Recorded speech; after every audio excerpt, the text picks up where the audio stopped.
Actually use this ring to not only track your fertility, but also track your moods. This is one of the most exciting things that happened in femtech in 2023, so let's talk about it. So if you don't know Oura, it's the ring that you always see people posting their sleep score. And Oura ring is definitely one of those wearable technologies that went absolutely viral in the past 3 years, and I can see why.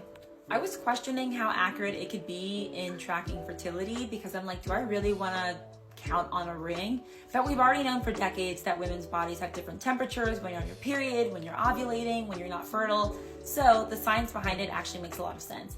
But what they're doing right now is using the ring to track basically different phases of the cycle and see how they affect people psychologically.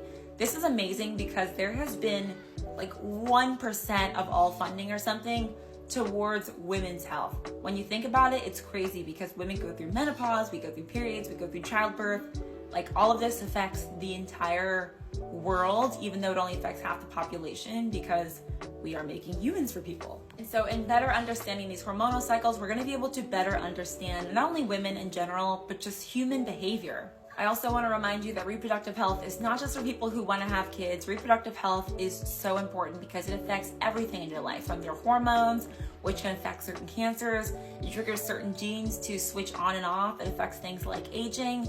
And also menopause is one of the most traumatic things that women go through. And I actually was listening to Diary of CEO, and they were saying like half of all women at any point right now are going through some type of menopause, because basically it starts in your 30s, which is scary because I am in my 30s. So I am looking forward to getting an Oura ring in 2024. This is definitely something I'm going to be investing in, not only because I want to know my sleep score and I also want to know when I'm fertile, but I am also want to support companies that are supporting women's health because I think it's so rare in this environment. And kudos to you, Oura ring, for doing this. I cannot wait to see the results we're going to get from these tests.